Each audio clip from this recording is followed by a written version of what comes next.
Mi nombre es Juliana Ströbele Gregor, soy miembro del Foro Latinoamericano y tengo el placer de moderar ese evento organizado por el Foro Latinoamericano en cooperación con la iniciativa de la Alianza del Clima. Me están acompañando mis compañeras Christine Bergen, responsable técnica, y María Ángela, que apoyará con las preguntas del público. Y nos alegramos pues mucho de que podemos dar la bienvenida ahora a todos ustedes para ese evento. Quiero en unas breves palabras decir algo sobre el LAF, el Foro Latinoamericano, para todos ellos que no conocen este foro. Es una ONG de puros voluntarios y voluntarias fundada en 1992, sin fines de lucro y con cerca de 70 miembros y activistas de Alemania y América Latina. Somos una organización políticamente independiente. Nuestra principal tarea es la organización de eventos públicos sobre la actualidad en América Latina, en eventos presenciales o en línea como este webinario. Nos entendemos como un puente entre Berlín, en Alemania, y América Latina. Es importante decir que estamos comprometidos con los derechos humanos, nos posicionamos juntos a otras organizaciones contra todo tipo de racismo, xenofobia y odio, violencia, algo muy actual en nuestro país, también en los que nos rodean. Y creemos en una construcción de un mundo mejor, solidario, y que la dignidad del individuo es intocable y universal. En ese evento trabajamos en el contexto de la iniciativa Berlín Activa por la Alianza del Clima, que es una red de Berlín, una ONG de Berlín comprometida con la Alianza del Clima, que es una organización a la que pertenecen más de 2.000 ciudades y municipalidades en Europa para desarrollar actividades alrededor del clima. Ahora, empezaremos con nuestro tema. Ganaderos, madereros, colonos, la tala de bosque, las prácticas agrícolas insostenibles, la explotación de oro, petróleo, otros minerales, los ríos contaminados, las bonanzas fallidas, pero acaparamiento de tierras. Estas son las realidades duras de las que se suman la violencia por la presencia de actores externos a la región. En esa última década, la demanda de drogas ha impulsado la expansión de cultivo ilegal de coca en el territorio amazónico, atrayendo cada vez más migrantes o colonos para su cultivo. La mafia de la droga está ampliando su violenta posición de poder en la Amazonía. Un factor adicional son los proyectos estatales y privados de construcción de carreteras y vías de acceso, que constituyen a la postre factores adicionales de esta destrucción. Sin lugar en duda, un panorama de crecientes conflictos sociales, ecológicos y territoriales. Aquí vamos a enfocarnos en dos conflictos específicos en dos países con territorios amazónicos. Es Colombia y Bolivia. Se trata de conflictos actuales en los ámbitos sociales y ambientales, en áreas protegidas, es decir, en parques nacionales, reservas naturales y territorios indígenas. Tomamos como ejemplo la situación en el Parque Nacional Natural Chiribiquete y la Reserva Natural Nucac-Macú en Colombia y el territorio indígena Parque Nacional Isiboro-Sécoro-Tipnis en Bolivia. Para esto tenemos con nosotros dos especialistas del tema. Le voy a presentar aquí a Meryl Serrano, directora del Observatorio de Conflictos Socioambientales en la Amazonía y experta de la Fundación para la Conservación y el Desarrollo Sostenible FCDS en Colombia. Y la doctora Sarela Paz, socióloga y antropóloga, directora del posgrado de Ciencias Sociales en la Universidad San Simón en Cochabamba, Bolivia. Ella ha realizado hace años continuamente investigaciones en el TIPNIS. Y estaban planificados dos activistas sociales de cada país. Jesús Cuesta Roa, dirigente campesino de la comunidad Calamar, Guavira, en Colombia. Él, con quien no podemos contar, es boliviano, el Hernán Suárez Prada. Es de la etnia Yuracaré, Consejo Mayor del Consejo Indígena del Sur de Tipnis, CONISUR, el Consejo Indígena del Sur, que representa a dos pueblos, el pueblo Yuracaré y el pueblo homogéneo trinitario. Él no puede estar con nosotros. Lamentablemente, tenemos que prescindir de él y que recibíamos recién unas pocas horas antes que no se presentó en lugar donde debía participar en el Zoom de Cochabamba, porque en el TIPNOS no puede tener acceso al Zoom. Y que ahora no es posible salir para él del territorio indígena de Tipnis. La situación allá es altamente conflictiva. Las pocas vías de acceso están bloqueadas por pilotos de camiones que protestan contra el gobierno por la miserable política económica y la falta de gasolina. Los bloqueadores amenazan con armas a cualquiera que intenta circunvalar el bloqueo. Además, continúan adentro en el PICNIS los conflictos de los que nos vamos a ocupar más adelante. Lamentamos mucho de no poder contar con la presencia de Hernán, porque es él que puede hablar auténticamente y darnos información sobre la situación y el punto de vista de los indígenas de Tipnis en ese evento. Entonces tenemos que contar con todos los conocimientos y sus investigaciones de Sarela Paz. Bueno, ¿cómo vamos a proceder? Haremos una primera ronda de preguntas con los representantes de Colombia para pasar al caso de Bolivia después. Posteriormente haremos una segunda ronda de preguntas y después una tercera ronda de preguntas que será para el público. Y cerramos el evento con otras últimas y breves palabras de los panelistas. Los panelistas tienen en la primera ronda 10 minutos para su presentación y les ruego mucho respetar estos límites de tiempo. Entonces, empezaremos con Colombia. Hace tan solo de un año se creó en el FCDS el Observatorio de Conflictos Socioambientales en la Amazonía. Usted es directora desde la perspectiva que se maneja allí en el observatorio, Maril. Brevemente, ¿nos puede caracterizar ustedes los tipos de conflictos que se presentan en la actualidad en la región amazónica de Colombia? Y los actores implicados y las economías que se mueven tras de los mismos.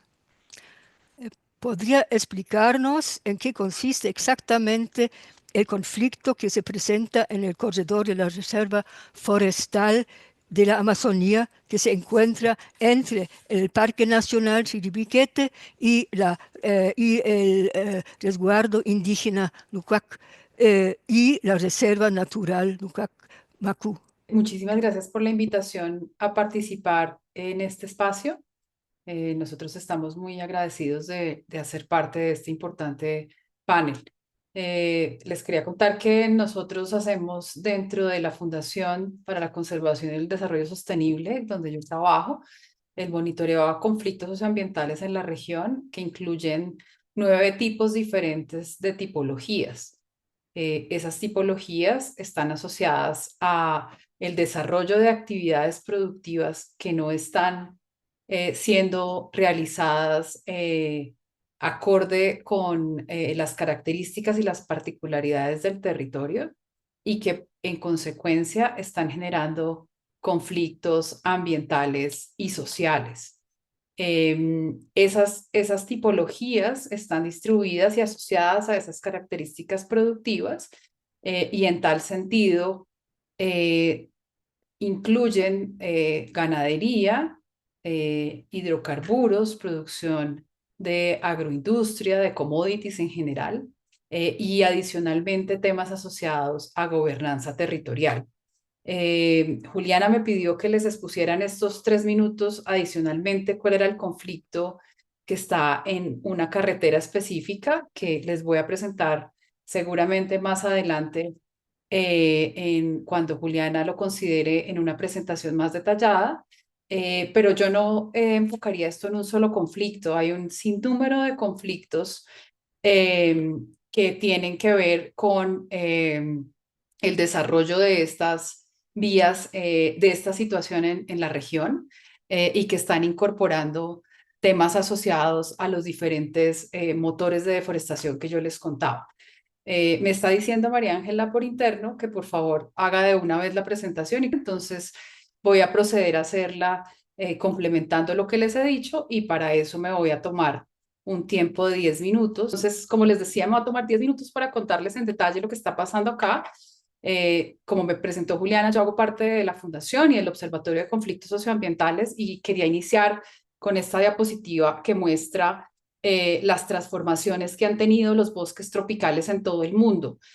Aquí no solamente está incluida Sudamérica, sino están incluidos los 3 continentes.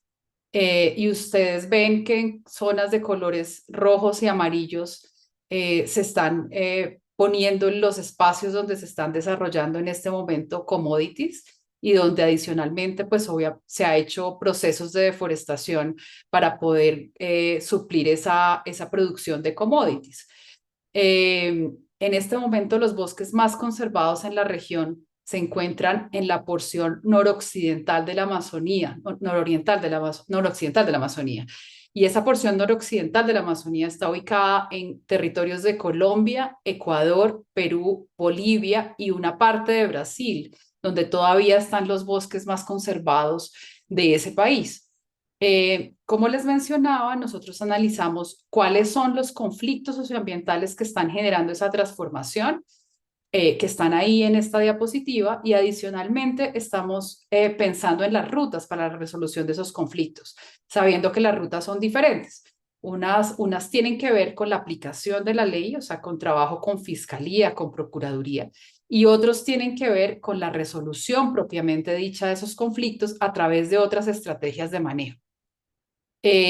Y esos conflictos se están dando por un sinnúmero de situaciones que no espero que lean esa diapositiva, pero que están ahí plasmadas y que han cambiado a lo largo de los últimos años. Hay un asunto que está asociado a políticas públicas, pero también hay unos recursos que están viniendo de inversionistas riesgosos, hay recursos ilegales, hay una mezcla de recursos provenientes del tráfico de drogas y del tráfico de armas, y eso adicionalmente se une con una baja capacidad de los estados en estas regiones para poder hacer control territorial, para poder ejercer gobernanza.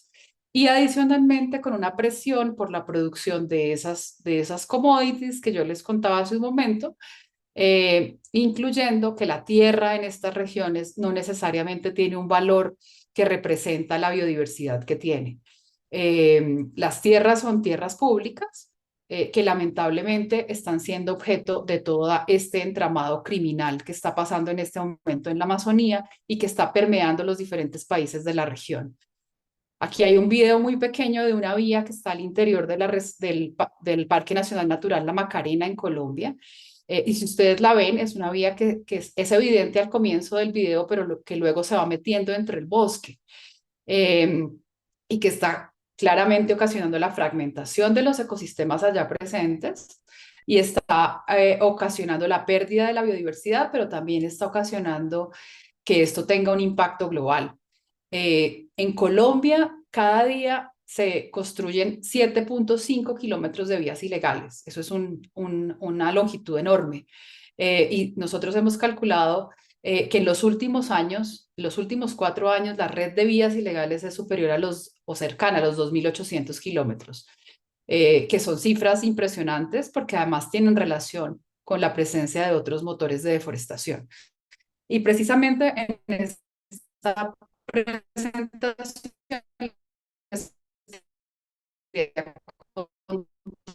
de una vía en específico. Entonces, aquí vemos la región, aquí está Colombia, Las zonas en rojo son las zonas que están transformadas en la Amazonía colombiana en este momento.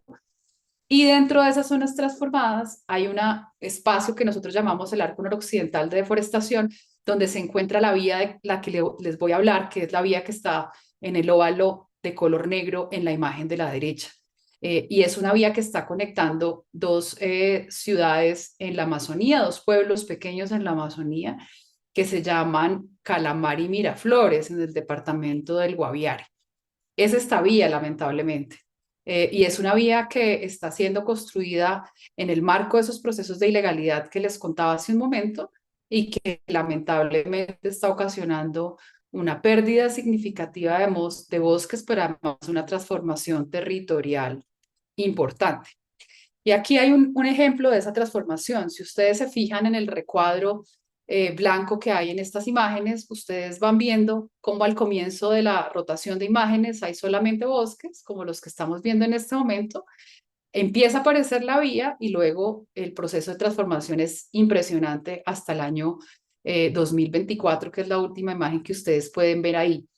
Este es un tramo de la vía Calamar hacia Miraflores, no está incluyendo toda esa porción de conexión entre estos dos pequeños pueblos, pero sí está generando una transformación importante en la biodiversidad y en los servicios ambientales que esta región presta. Si lo vemos en términos de deforestación, entonces aquí están las zonas deforestadas, ahí se ve el lugar donde se encuentra Calamar y en zonas en rojo está mostrándose la deforestación entre el año 2001 y el año 2023. Lamentablemente este proceso ha sido mucho más significativo desde la firma de los acuerdos de paz. Y aquí les quería mostrar cómo está la zona en este momento y qué está pasando con esos diferentes conflictos. Eh, si ustedes ven, aquí están los cultivos de coca en la región, entonces, que es una de las situaciones que está ocasionando esta pérdida de bosques. Aquí está, acabo de prender la imagen de la vía. Adicionalmente hay procesos de ganadería y hay procesos de acaparamiento de tierras que no necesariamente son en este momento identificables cartográficamente.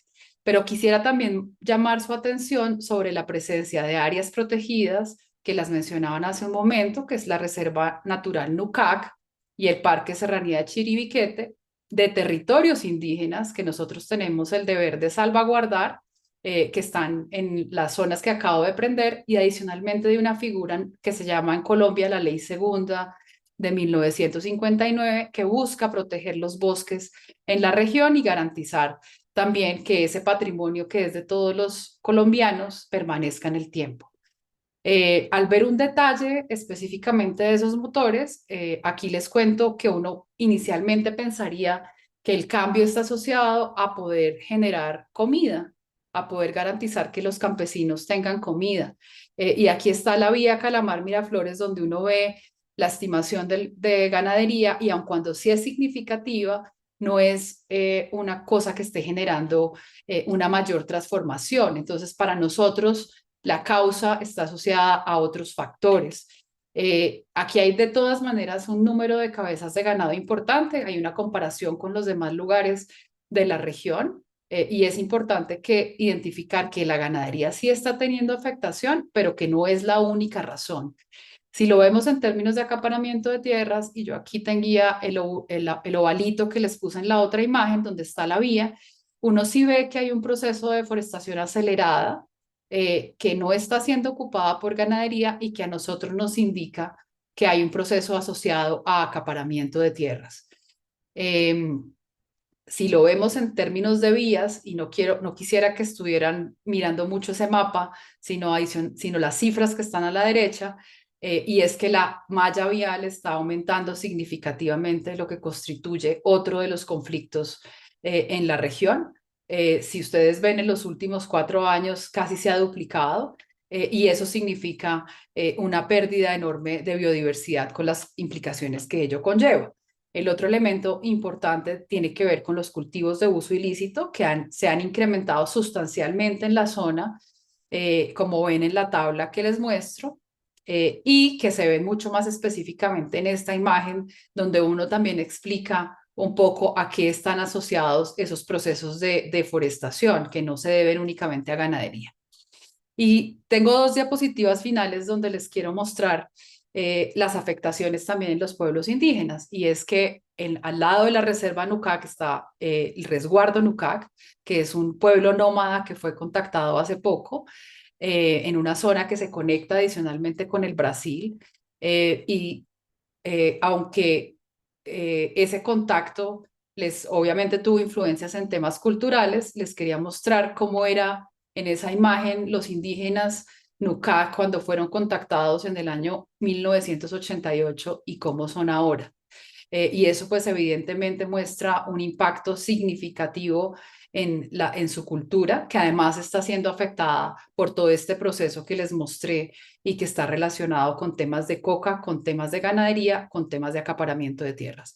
Sin embargo, tenemos que reconocer que hay una necesidad de garantizar la comunicación de las personas entre estos dos lugares, que hay necesidad de abocar por estrategias de intermodalidad, por garantizar que haya subsidios que permitan que las personas puedan acceder por vías fluviales y aéreas a estos espacios y adicionalmente que se preserven los corredores de conectividad, incluyendo de todas maneras acciones que tienen que ver con el control de grupos ilegales y con lo que realiza la Fiscalía en temas de cumplimiento de la ley. Les agradezco mucho su tiempo y quedo atenta a las indicaciones de nuestras colegas. Muchas gracias, Margie. Em, Tomo el rol de Juliana mientras ella regresa, se desconectó, lamentablemente. Margie, solo una pregunta más. O sea, sé que lo mencionaste, pero ¿nos puedes aclarar mejor un poco el asunto de el rol que juega la coca entonces en la región, específicamente entre Calamar y Miraflores? ¿Es más en Miraflores que en Calamar? ¿O cómo es el asunto? En los dos lugares, María Ángela, y de hecho la coca se ha estado incrementando en los últimos años y es un motor de transformación en algunos lugares específicos de Colombia. Lo que está pasando con Putumayo, que es un departamento que queda mucho más al occidente del país, en límites con Ecuador y con Perú, en la cuenca del Putumayo, y adicionalmente en esta zona del territorio Nucac es significativa. El incremento de los cultivos es significativo y es una de las razones. Sí, es una de las razones que está ocasionando este proceso de conflictividad. Por eso lo mencionaba María Ángela, que no hay un solo conflicto, sino que es la mezcla de situaciones en esta región. Gracias. Juliana, tienes la palabra.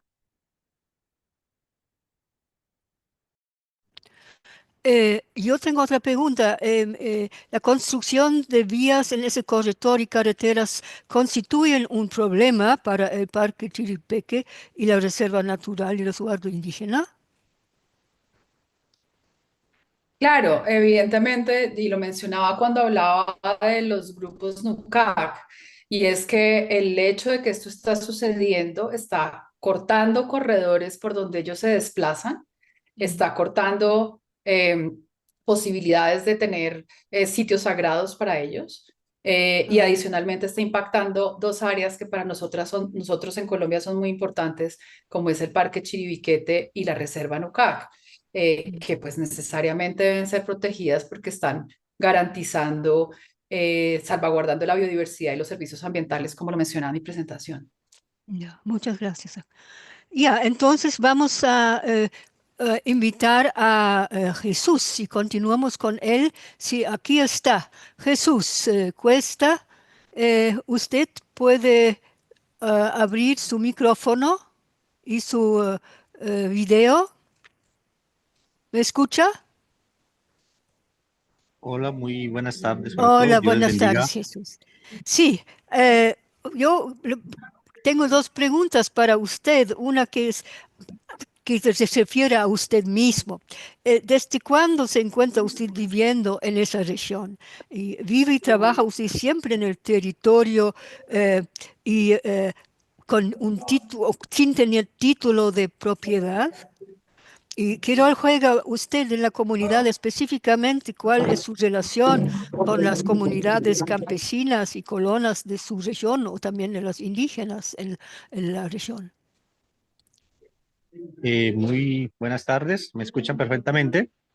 Sí, muy bien, lo escuchamos bien.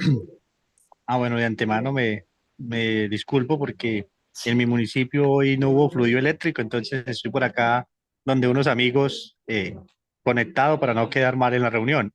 Sí. Eh, Mi nombre es Jesús Cuesta, con toda confianza y aprecio en el departamento del Guaviare me dicen Chucho.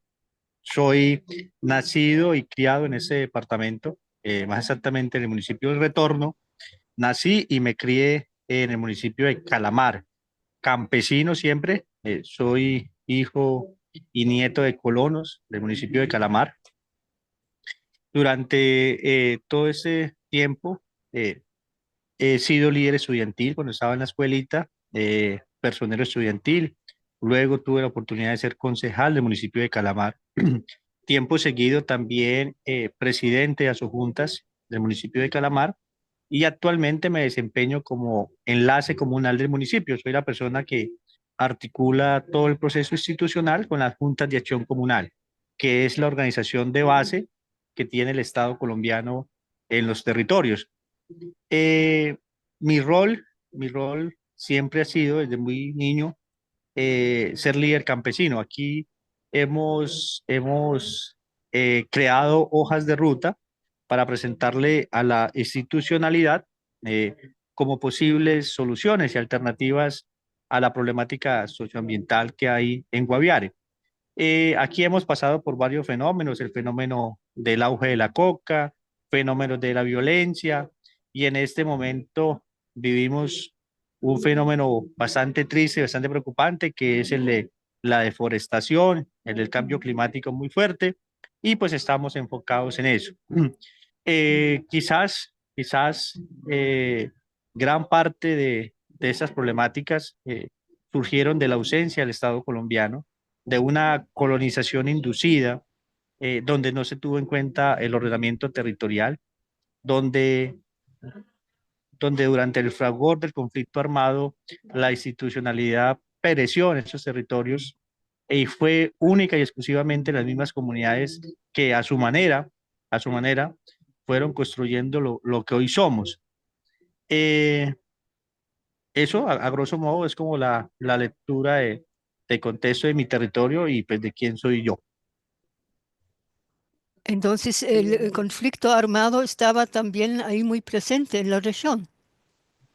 Sí, nosotros hemos vivido varios tipos de conflicto. Vivimos el conflicto armado único y exclusivamente del narcotráfico. Mm. Años después, sobre inicios de los 80, vivimos el conflicto directo por actores armados como las FARC, los grupos armados como tal, y la confrontación con el gobierno nacional. Y pues hoy en día tenemos algunos focos de violencia también de esa antigua guerra, y tenemos unas conflictividades sociales muy fuertes en lo que tiene que ver con ordenamiento territorial, con acceso a tierra de los campesinos y con cuidado con cuidado y conservación del medio ambiente. Mm.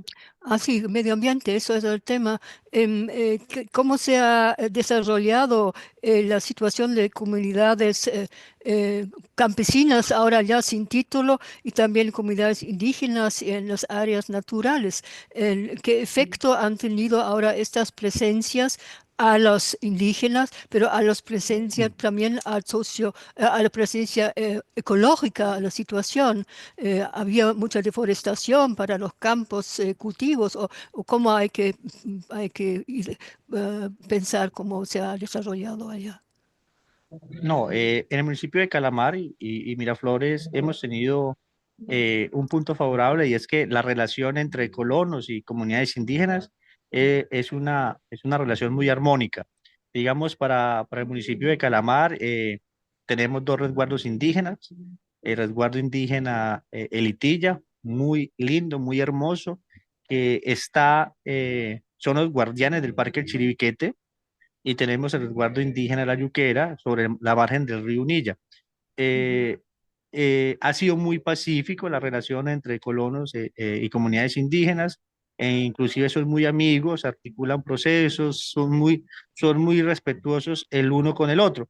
De pronto, ahorita hay inconvenientes de reglamento territorial, pero que se han dado más por error de las autoridades competentes. Han habido algunos traslapes, digamos, en el resguardo La Yuquera, pero son cosas que desconocían las mismas comunidades indígenas y desconocían las mismas comunidades campesinas. Entonces, pues están ahí de una manera articulada, las dos partes, tratando de solucionar eso. Pero aquí en Calamar ha sido una relación muy armónica.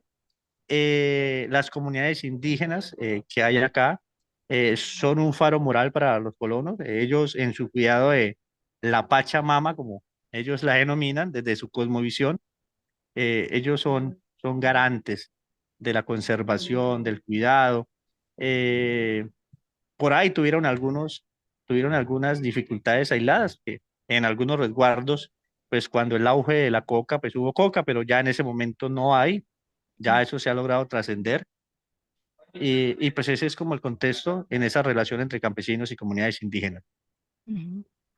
Y los efectos ecológicos en cuanto a la producción agrícola que están haciendo los campesinos, tala de bosque seguramente, y para tener tierras para arar, para eh, cultivar sus productos. ¿Y cuál es el efecto? Y si vienen más y más colonos, ¿cómo lo ve a usted? Bueno, el tema de la colonización, no podemos desconocer que en Guaviares es un departamento que se colonizó inducidamente.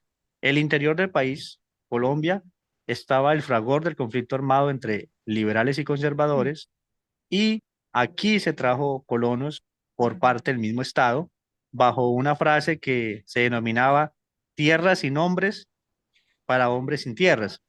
E inclusive se promovió la misma deforestación porque la caja agraria, que era como la entidad bancaria que brindaba créditos al campesino, le decía que debía generar pastizales, cultivar maíz, yuca, plátano, etcétera, etcétera, para poderle prestar. Mm. Entonces, el Estado nunca se fijó en el ordenamiento territorial. Ya cuando el campesino había hecho su proyecto de vida, había trabajado en esas tierras, llegó el tema del ordenamiento territorial y llegó el Estado de forma represiva, pues, a estigmatizar al campesino. El campesino guaviarense ha tenido muchos estigmas porque el Estado siempre se ha referido a ellos como narcotraficantes, como guerrilleros, como deforestadores, pero nunca, nunca, nunca los ha llamado campesinos vulnerables.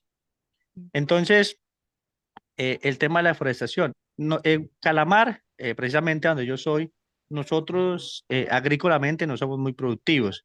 Aquí se cosecha el pan coger para la soberanía alimentaria del hogar, eh, y el resto es la ganadería, y últimamente se ha estado manejando el tema de sistemas agroforestales, cacao, frutos amazónicos, economías forestales, pero estamos ahí con una gran preocupación. Veo pues que el apoyo también de cooperación internacional y del mismo Estado colombiano ha sido muy descoordinado. Entonces, uno hace una acción, el otro hace otra acción, el otro hace otra por aquí, otra por allá, y no se ha concertado en apuntar todos hacia el mismo objetivo.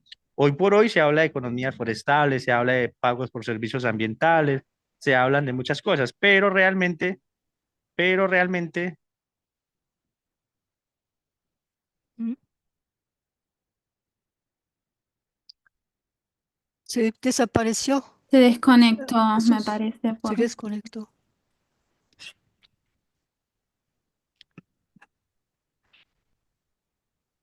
Elena, capaz que Bueno, podías... entonces pasaremos. eh, pues hemos visto que la situación en un parque nacional y una reserva natural con la producción agrícola es algo que, digamos, si discutimos la sostenibilidad, discutimos la protección del ambiente, es difícil, ¿no? Bueno, pasaremos al caso de Bolivia y eso vamos a una segunda no, vamos a hablar ahora. Como nos falta Hernán, entonces Sarela, usted tiene más tiempo para desarrollar y le hago algunas preguntas que, por supuesto, habían también la idea de preguntarlas a Hernán, pero como sabemos, si como lo hizo con Marín, describir la importancia ecológica de la región del Isiboro-Sécore, que fue reconocida como parque nacional. ¿Quiénes conforman la población ancestral y cuál es su forma de vida y su relación de naturaleza? El parque nacional ahora es el Isiboro-Sécore, pero es el Tignis, pero este proceso vamos a profundizar. Hola, Hasta hola, hola, Jesús de hola. vuelta. Y, Bueno, yo creo que nos ha explicado muy bien esta situación muy compleja que existe en Calamar y en esta región, y también con una población bastante compleja. Entonces, hay una segunda vuelta donde otra vez le vamos a escuchar a usted y usted va a seguir desarrollando sus experiencias, describirnos sus experiencias y también sus perspectivas al futuro. Y pasamos ahora a Bolivia, a Sarela, que nos describe pues primero la importancia ecológica de la región del Isiboro-Sécore, con su río, y que fue reconocido como parque nacional ya muy pronto, en los años 50, si me recuerdo bien, ¿no? Y eh, ¿cuál es la población ancestral en esta región y cuál es su forma o ha sido su forma de vida y su relación con la naturaleza? ¿Y por qué este parque tiene tanta importancia desde el punto de vista de Bolivia, bolivianos más allá y departamentos más allá de Tignis o de la parte amazónica? Gracias, Juliana. ¿Me escuchan bien? ¿Está Sí, todo bien? Perfecto, gracias. Un agradecimiento a todas ustedes por la organización de este foro y por este espacio de poder compartir con colegas de Colombia sobre las dinámicas de presión que están sufriendo los territorios de la Amazonía. Como bien lo ha mencionado Juliana, yo voy a hablar del territorio indígena Parque Nacional Isiboro-Sécure. Me voy a centrar en aquello eh, con las preguntas, podría vincular las mm, dinámicas de este territorio a un contexto externo. Pero mm, lo que más me interesa en esta presentación para quienes nos están acompañando y escuchando es darles un conjunto de información para que puedan entender por qué este territorio se puso en conflicto el 2010 y por qué este conflicto se magnificó en el caso boliviano y se puede decir que fue uno de los conflictos más globalizados en el último tiempo de Bolivia. Entonces, lo que voy a hacer es darles una información para que podamos allanar esa otra parte. Voy a compartir mapas para efectivamente ubicar dónde está el TIMS. Entonces, este es el primer mapa que tenemos. Como verán, acá está Bolivia y en esta línea roja es donde se está demarcando el territorio indígena Parque Nacional Isiboro-Sécure.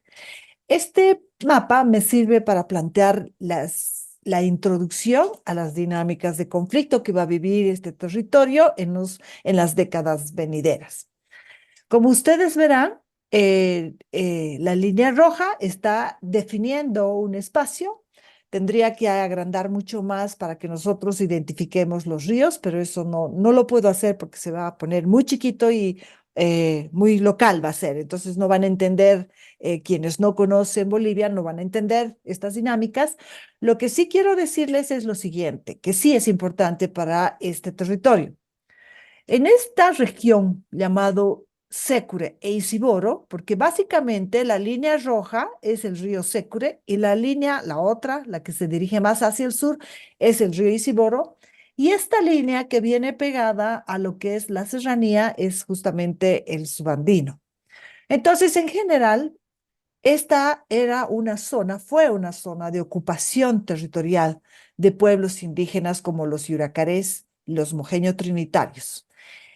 Pero hay algo que sí quiero destacar, que básicamente cuando hubo ingreso de la iniciativa misional para la iniciativa misional venía de dos lugares. Primero venía desde la región de Cochabamba, que estamos acá, justamente la ciudad de Cochabamba, e ingresaba a la zona, y venía también desde Santa Cruz e ingresaba a la zona. Entonces podemos decir que esta zona, que no está marcada en rojo, fue una zona donde las misiones a lo largo de la trayectoria ocuparon el territorio. Y rápidamente debemos decir que esta otra región, que es justamente el Isiboro y el Sécure, fue identificada a lo largo de la historia como una región de refugio. Es decir, una región donde los indígenas escapaban de las dinámicas de la misión y de las dinámicas de colonización que venían de la ciudad de Santa Cruz hacia la zona o hacia Trinidad. Ese es un aspecto que me interesa destacar. El segundo aspecto que me interesa destacar es que allá por los años 50, el gobierno boliviano, por reforma agraria, desarrolló un conjunto de iniciativas relativas a la exploración petrolera, y en toda esta zona hizo una concesión para que una empresa petrolera pueda hacer prospección en la región. A partir de eso, esta empresa petrolera desarrolló un camino, casi como una senda de acceso a la zona, que iba a llegar solamente hasta el punto intermedio, que era el río Ichoa. Por tanto, allá en 1950-60 tenemos la iniciativa de el ingreso de la empresa petrolera solamente para hacer exploración y prospección.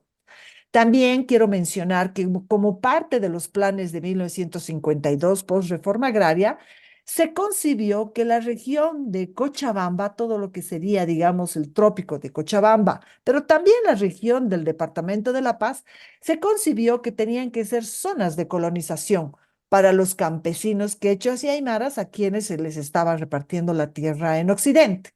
Entonces, allá por los años 55, 56, post la ley de reforma agraria, que es de 1953, podemos detectar ya el ingreso de colonización a la región, pero ese ingreso de colonización sobre todo estaba centrado en lo que yo le he llamado el área por donde se habían desarrollado las misiones.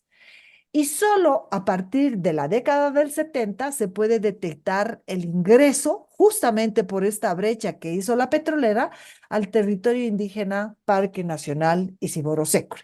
Estoy marcando, por tanto, las dinámicas de presión sobre el territorio indígena, que es un territorio para mojeños, trinitarios y yuracarés, una presión de los bloques petroleros, una presión de la colonización de quechuas y aymaras, y también una presión que va a venir del norte, justamente ingresando, pegado a lo que es este límite al Departamento de La Paz, que es la iniciativa de la empresa forestal.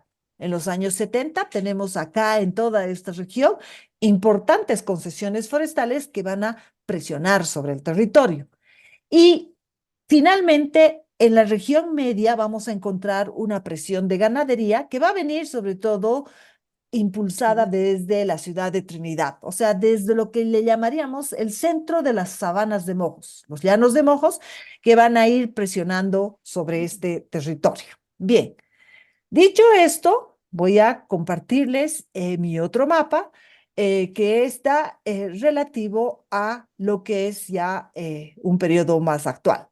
Como parte de esto, miren, les traigo este mapa, que es justamente ese territorio que les había mostrado en rojo en el contexto boliviano, pero les traigo todo esto para decirles que si bien está el acecho de los bloques petroleros en toda esta región, que es la región de Subandino, es decir, es una serranía con bosque, está también la presión que va a venir del norte de la empresa maderera y la presión que también va a venir del norte de la zona ganadera. En este mapa estoy destacando cómo ese ingreso de la colonización al territorio ya una vez desarrollado lo que en Bolivia le hemos llamado el saneamiento, va a definir esta región como el Polígono 7, que es justamente la región donde han ingresado los colonizadores quechuas y aymaras de las zonas altas y de los valles interandinos de Bolivia, y que han ingresado a la zona para producir hoja de coca. Ya a fines de los años 80 vamos a detectar una actividad de producción de hoja de coca altamente dinámica, porque esa producción de hoja de coca está vinculada justamente a la producción de cocaína, ¿sí? Entonces, si bien Tenemos que, podemos, sí, perdón. tenemos que ver el tiempo, por favor. Sí, estoy viendo el tiempo. Sí. Entonces, dicho esto, vamos a ir a ver lo que el territorio mismo nos va a mostrar en cuanto a las dinámicas de lo que sería el valor ecológico, que es una pregunta importante. Este es un mapa que está definiendo justamente que está mostrando dos colores. Y si ustedes se fijan en la simbología, tenemos un color rojo, que quiere decir que es de un valor ecológico muy alto, y el color amarillo, que es de un valor ecológico medio. Al mostrar este mapa, combinado con el próximo mapa que les voy a mostrar, básicamente podemos ver lo siguiente. En este mapa, que es fruto de la evaluación ambiental estratégica que se hizo en el 2009 y del 2010, podemos ver claramente cómo, en tanto ese valor ecológico, muestra a partir de los colores el grado de conservación que tiene de los ecosistemas que tiene este territorio. En ese sentido, fíjense cómo la zona roja es una zona que tiene un grado de conservación muy alto. El color verde, un grado de conservación medio, y el color verde, un grado de conservación medio. Hablando estrictamente del territorio, podemos decir que hay una coincidencia entre un grado de conservación bajo y el área de la colonización donde se produce la hoja de coca. A Tenemos partir que de hacer, eso, sí, tenemos que hacer un cierre y seguir en la próxima vuelta. Si puedes, dos, sí, dos sí, sí. mapas más necesito mostrarles para que terminemos de entender esta dinámica, que me parece que es importante. Entonces, este mapa que les estoy compartiendo es un mapa del plan de manejo que hizo la población indígena local, es decir, los yuracarés, los mojeño-trinitarios y los chimanes, que por dinámicas de, digamos, de presión y demás, van a ir justamente a ocupar la zona norte. Este es un mapa que hicieron ellos como plan de manejo, y miren cómo a partir de ello se puede identificar cómo las zonas de gran conservación van a coincidir con lo que ellos le llaman la zona núcleo, que es una zona de mucho cuidado para ellos; la zona amarilla, que es de uso tradicional, donde desarrollan sus actividades tradicionales; y la otra zona, que es de uso de recursos naturales.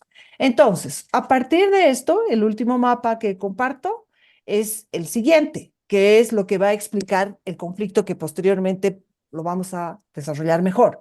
Este es un mapa también trabajado en el 2009-10, justamente como parte de la evaluación ambiental estratégica, donde ustedes ven cuadros pequeñitos que están reflejando la ocupación de las comunidades, pero que están reflejando iniciativas productivas que justamente las comunidades habían desarrollado como parte de su plan de manejo. Entonces tenemos los cuadros celestes, verdes y negros, que son iniciativas productivas. ¿Qué nos muestra este mapa? Que básicamente las comunidades están ocupando el territorio, orillando los ríos, y que sus iniciativas productivas están justamente en la zona que va orillando los ríos. El conflicto de este territorio surge porque el gobierno de Evo Morales lo que hace es usar este trazo caminero que ya hizo la petrolera, les había contado, para poder atravesar el territorio justamente por la zona mejor conservada o la zona núcleo que están definiendo los indígenas en el plan de manejo, y poder ejercer una carretera que va a vincularnos con San Ignacio de Mojos, a título de desarrollo para las comunidades. Pero este mapa es muy importante porque nos muestra que en esta región no viven comunidades, es una zona núcleo para ellos y que sus iniciativas productivas están más bien identificadas en otro lugar. Entonces, con esto termino. La pregunta es, este trazo de carretera que fue el conflicto fuerte que tuvo el gobierno de Evo Morales en el 2010-11, ¿a quién está respondiendo? ¿A quién está beneficiando? Sí, muchas gracias. Podemos seguir en la segunda vuelta con estas, profundizar más el conflicto y los efectos que tuvo este conflicto.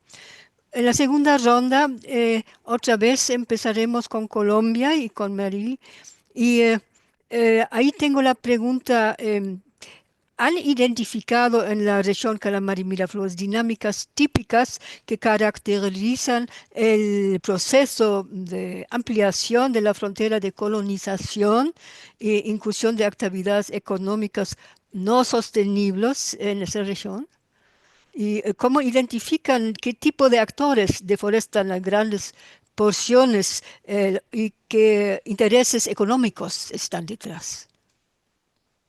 Sí, yo lo mencionaba en mi presentación, que hay unas dinámicas que están asociadas a temas productivos, como es lo que tiene que ver con la ganadería, pero hay otras dinámicas que están asociadas también con economías ilícitas, que están incluyendo el acaparamiento de tierras y que están incluyendo la ampliación de cultivos de coca. Nosotros en la Fundación y en el Observatorio de Conflictos Socioambientales lo que hacemos es recabar información secundaria, procesar información primaria que nosotros mismos generamos a través de análisis de imágenes, del desarrollo de sobrevuelos de baja altura y de interrelaciones o análisis interrelacionados más bien, que no solamente están abarcando Colombia, sino que también están abarcando toda la región, porque las dinámicas delictivas y las dinámicas de conflicto están abarcando toda la región. Y adicionalmente incorporamos en esto la visión de las comunidades. La idea es que el Observatorio de Conflictos tenga también esa visión y en tal medida estamos haciendo un proceso de fortalecimiento de capacidades para que comunidades indígenas y campesinas puedan expresar su voz y tener su voz dentro del observatorio. Y los colonos y las comunidades campesinas que están ahí sin derechos de propiedad sobre el territorio, ellos proponen en el municipio de Calamar que sea una zona de reserva campesina, dicen. Desde la perspectiva ecológica, ambiental y legal, ¿qué viabilidad tiene esta propuesta y qué efectos tendrá? Las zonas de reserva campesina son una figura importante en Colombia para garantizar los derechos de los campesinos. Nosotros estamos convencidos de que los colonos y de los campesinos que han estado en la zona y de los que dependen su sustento también de esta región, pues tienen que ser protegidos. Recientemente en Colombia hay una legislación que le da a los campesinos una connotación importante como sujetos de especial protección y en esa medida la constitución de una reserva campesina es viable. Sin embargo, o desde lo que yo considero, sin embargo, también hay que tener en cuenta que hay unos factores importantes de conflictividad, que de hecho los mencionaba la persona que nos acompañaba hace un momento, que hay procesos en este momento fuertes de violencia en la región y que eso puede tener impactos en la permanencia o en la continuidad de una zona de reserva campesina. De todas maneras, nosotros también estamos apoyando y el gobierno en general está trabajando en la posibilidad de dar derechos de uso, que no necesariamente son derechos de tierra, a las comunidades campesinas y especialmente en algunas zonas focalizadas de la Reserva Forestal de Ley Segunda, donde se considera que ello es una alternativa viable. Pero eso se trata de campesinas, familias campesinas que ya están ahí hace mucho tiempo. Sí, Pero claro, y que nosotros pensamos que tienen derechos sobre la tierra, pero hay una política también que está asociada a pensar en campesinos vulnerables, pero la definición de quién es vulnerable o no está todavía siendo sujeto de discusión. Pero claro, hay argumentos de los ambientalistas que dicen que esta presencia de campesinos y su economía dirigida al mercado, al final de cuentas, no es muy adaptable a una reserva ecológica y una reserva de recursos naturales. Entonces, no hay una contradicción entre ambas, tanto en la política del Estado, que claro, quiere proteger a campesinos vulnerables, pero también importante es mantener la protección del medio ambiente porque tiene un fin no solamente en sí, sino también para toda la región misma. Y Claro, es que ahí es donde es importante considerar en dónde es que se pueden hacer ese tipo de reservas y cuáles son los condicionamientos de uso que yo debo incorporar. O sea, lo que se está pensando también, y lo hablaba con el derecho sobre el uso de los bosques, es que haya unas economías forestales. Y esas economías forestales son compatibles con la presencia de comunidades campesinas y son compatibles en algunas zonas también con la conservación de la biodiversidad, donde estamos hablando específicamente de zonas que no están o no tienen protección estricta, como los parques nacionales, que tienen que ser conservados, como es el caso de Chiribiquete, pero que sí un manejo forestal sostenible puede contribuir a reducir las presiones o contribuye directamente a reducir las presiones sobre esas áreas que nosotros queremos conservar y proteger en forma estricta. Entonces, el asunto no es que la figura esté mal, sino que lo importante es dónde la pongo y cuáles son el apoyo que se le da a esas comunidades campesinas en fortalecer economías que estén mucho más vinculadas al desarrollo forestal. muchas gracias, Marlene. Vamos con José, seguimos con él.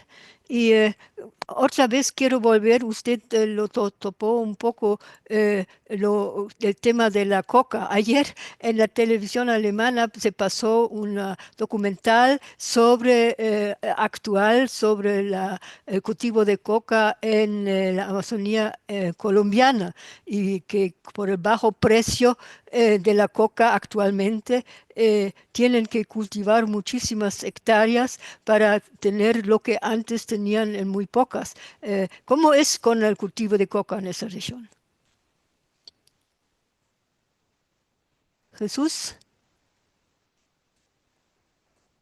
Hola, sí, me he escuchado. no te escuché, no te escuché la pregunta como tal. La pregunta es, em, el cultivo de coca, ¿qué dimensiones tiene? Usted dijo que ahora no juega un papel.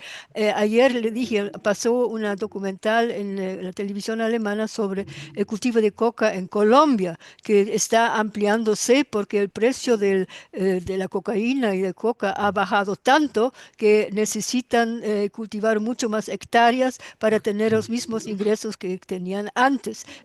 Pero ¿cómo es en la región? No, esa información es equivocada.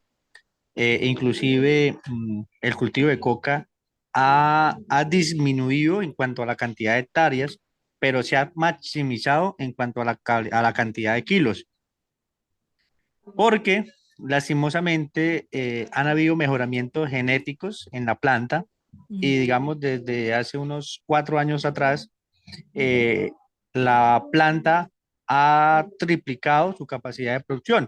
Yo soy nacido y criado, fui procesador de coca, no lo niego, trabajé en laboratorio, como se llama popularmente.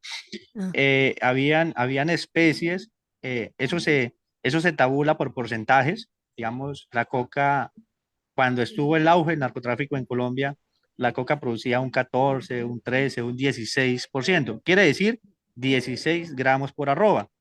En ese momento hay especies modificadas genéticamente que pueden producir hasta 45 gramos por arroba. Entonces, en cuanto al crecimiento exponencial, en cuanto a hectáreas, ha disminuido.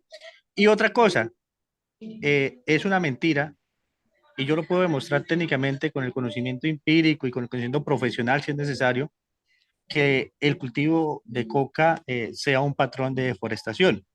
Aquí el patrón de deforestación fue la ganadería.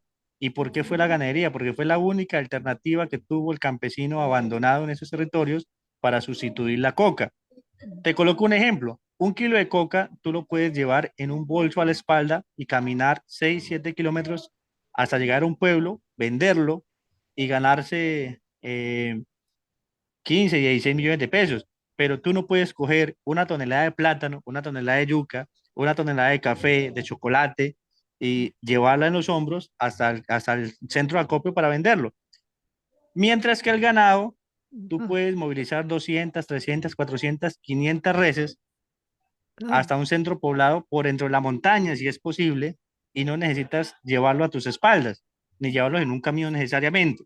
Entonces también es una mentira que la ganadería ha sido un patrón de deforestación. Eso no es así.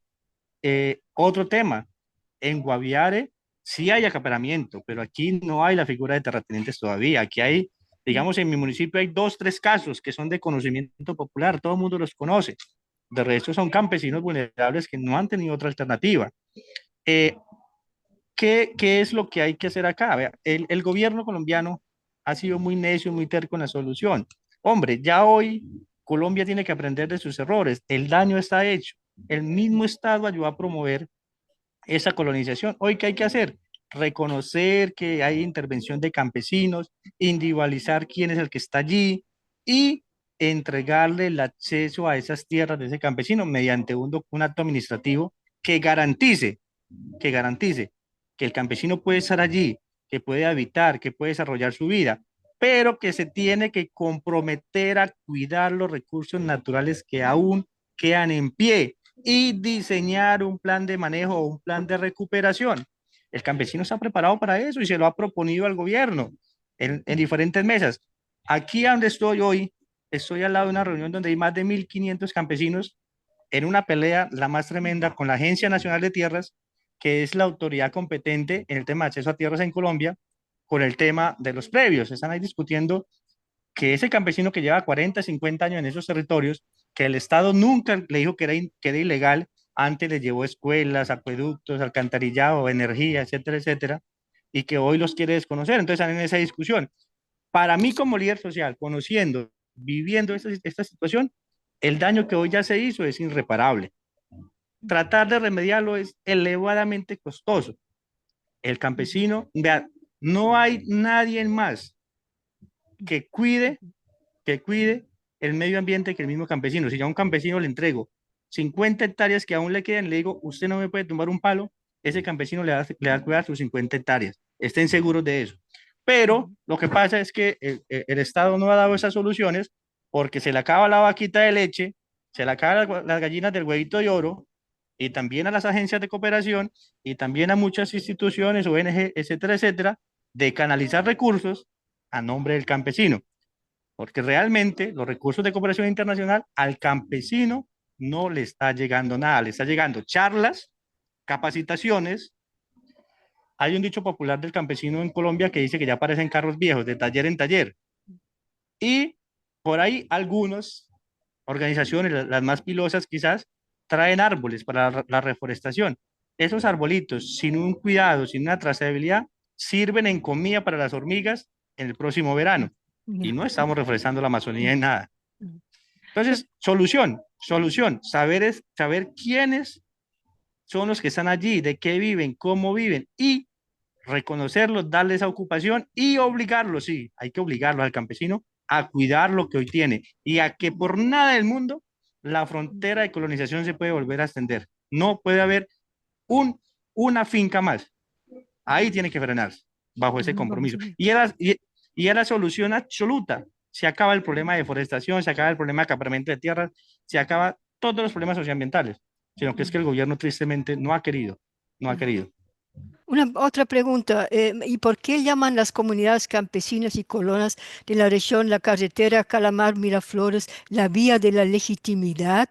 ¿Y qué argumentos sostienen para la construcción de dicha vía? Porque sabemos que con la construcción de carreteras van y vienen muchos migrantes más, se asentan al lado de la carretera y rápidamente se vuelve ahí pueblo y hay una economía totalmente adversa a la naturaleza.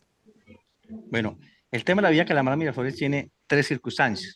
Primera circunstancia, una necesidad de supervivencia de Miraflores, Guaviare, de Carurú en el Baupés y de Mitú como capital del departamento vecino del Baupés.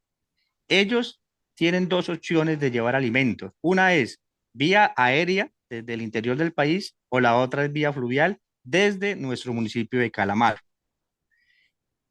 Pero hay un agravante.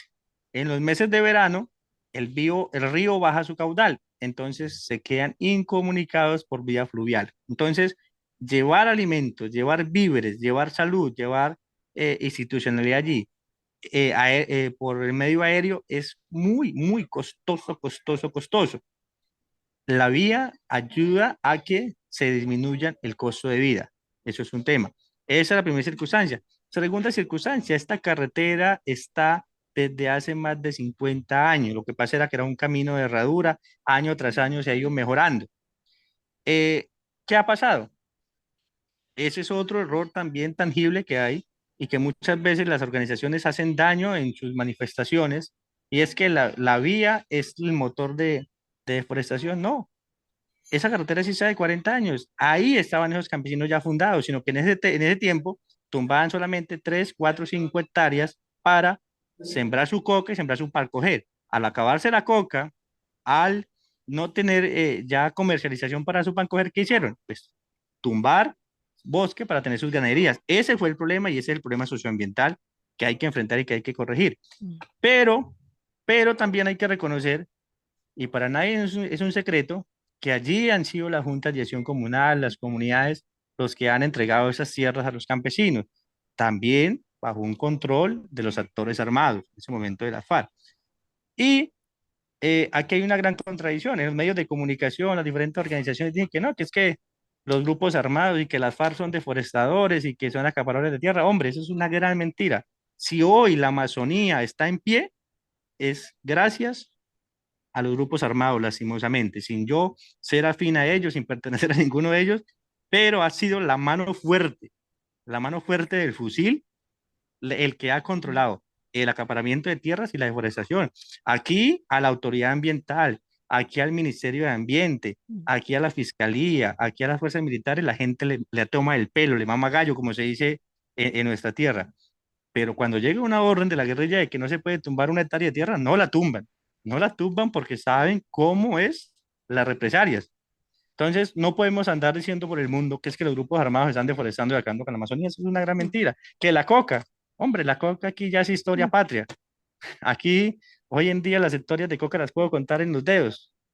No niego que hay, en algunos rincones hay, pero hoy eso no es. Aquí, Muchas gracias. el tema... Muchas Dale. gracias.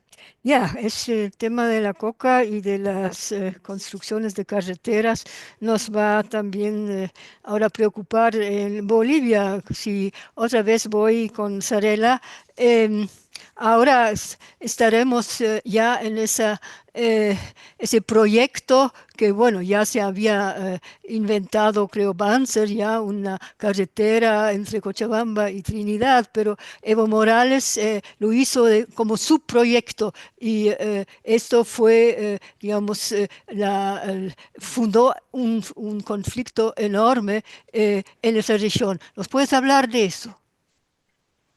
El proyecto carretero viene de 1800.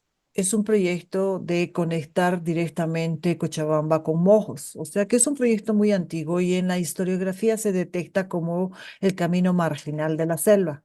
Efectivamente, en los primeros 50 años del siglo XX también hubo iniciativas, sobre todo desde el ejército boliviano. Mm. Pero la creación del Parque Nacional es muy interesante porque si bien yo diría, nuestro subcontinente, Sudamérica, no había, digamos, no se había desarrollado mucho esta idea de crear áreas protegidas, parques nacionales, menos reservas indígenas, a la cual siempre en Bolivia se ha tenido mucha reserva, valga la redundancia, por lo que contiene el concepto.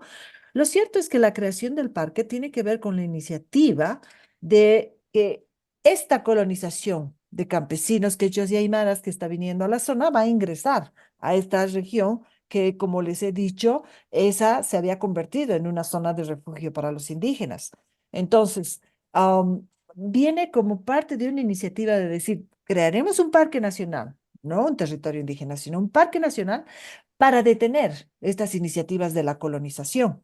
Y estamos hablando del gobierno de Barrientos. Mm. Entonces, ya después en la década del 70, a Banzer no le preocupó demasiado. A Banzer lo que le preocupaba era el crecimiento de la agroindustria, le preocupaba el crecimiento de la superficie de tierra que va a otorgar a la ganadería del Beni. Tuvo una alianza muy fuerte con los ganaderos del Beni y como les he explicado en el mapa, la presión ganadera está viniendo del departamento del Beni y también tuvo una iniciativa importante y significativa en la región, también norte, pero pegada hacia la cordillera, de concesión a concesiones forestales, a empresas madereras. Entonces, eso es lo que le preocupa a Banzer. Pero bueno, las dinámicas se siguen desarrollando y lo que estoy escuchándoles a los compañeros colombianos, y creo que aquí importante abrir un debate. Porque ellos mencionan y dicen el campesino que está ligado, ¿no?, al uso de la tierra y demás, también a la producción de hoja de coca, no es el factor fuerte de deforestación y demás. Ahorita por razones de tiempo no puedo compartirles, pero en el caso del tenis, estimados colegas, compañeros de Colombia, el principal factor de deforestación viene de los campesinos quechos y aymaras productores de hoja de coca. Es decir, si vemos los mapas de deforestación, por eso les he compartido, cuando les he dicho las zonas muy bien conservadas, en rojo, las zonas medianamente conservadas en amarillo y las zonas verdes como un estado muy bajo de conservación. Estas zonas verdes van a coincidir con este campesino que produce hoja de coca. También si nos vamos al norte va a coincidir también con la iniciativa ganadera. Entonces, es muy interesante el conflicto del Tinis porque es en este contexto donde el presidente Evo Morales lo retoma.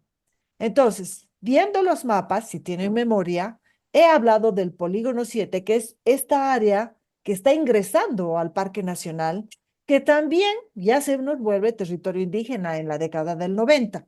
Entonces, esta área, llamado Polígono 7, que está ingresando al parque, es una zona estrictamente de producción de hoja de coca que está vinculada a la producción de cocaína.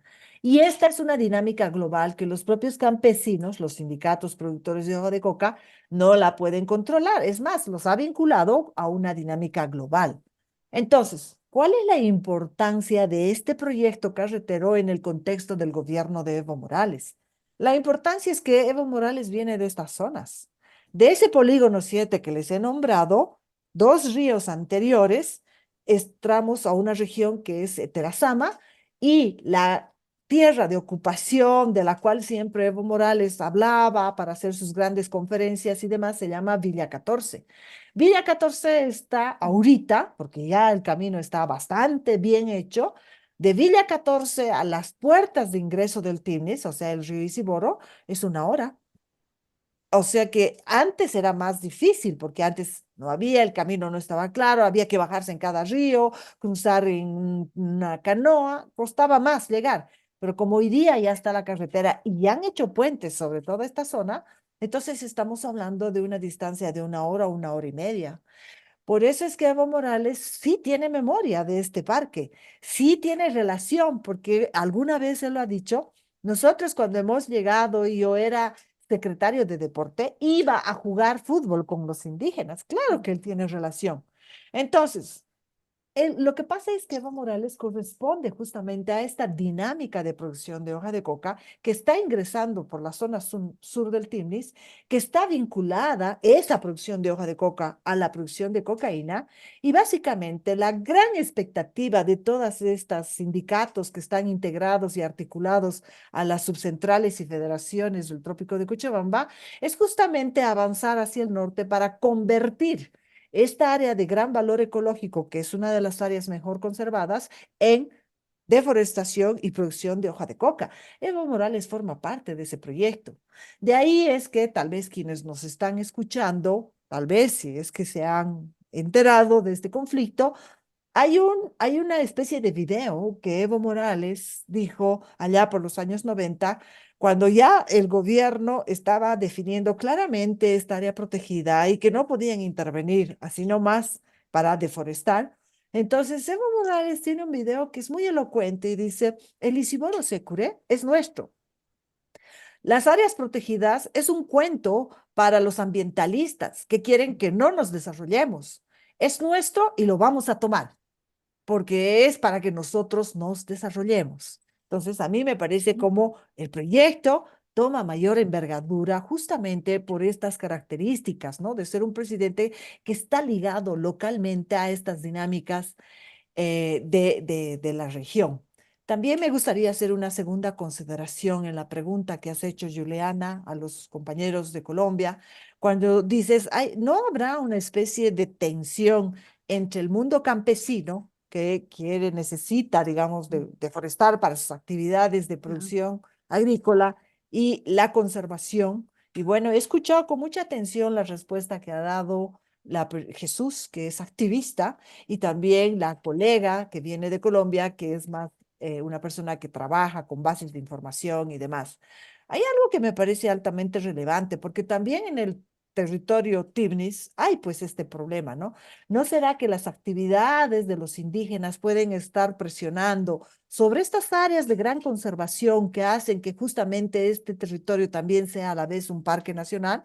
Un parque nacional tiene áreas de extrema protección.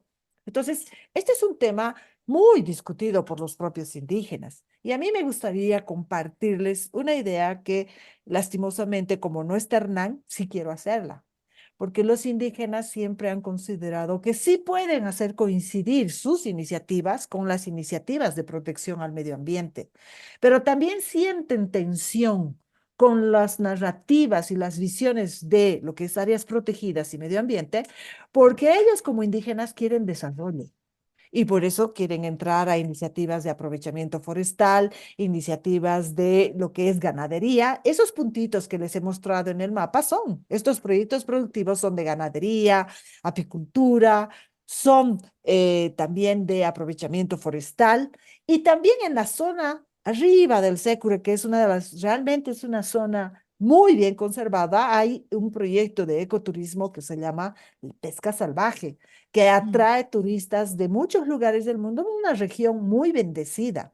Pero sí los indígenas sienten esta tensión entre lo que demanda la expectativa de lo que es un área protegida y cómo la tienes que conservar y sus iniciativas de desarrollo que pasan fundamentalmente por el aprovechamiento de recursos naturales. Pero en este escenario, el sector campesino, que es el sector que produce hoja de coca, es un sector que de inicio ha detectado no solamente la tensión, sino su desmarcamiento con cualquier idea de área protegida, porque vuelvo a traer las palabras de Evo Morales, el Isiboro Secure no es para que los gringos lo aprovechen como conservación, es para que nosotros, los productores de hoja de coca, nos desarrollemos ingresando a ese territorio.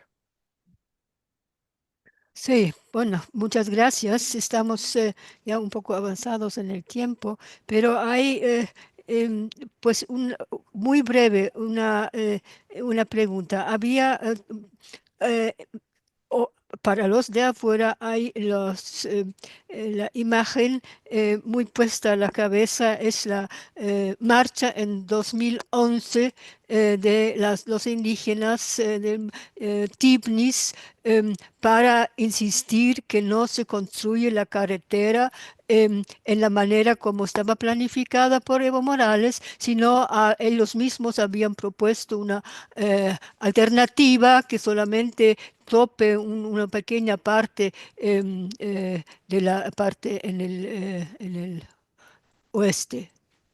Eh, y eh, eh, y esta marcha llegó a ser algo como la impresión de las imágenes como una guerra interna, porque las policías que fueron mandados por el gobierno para eh,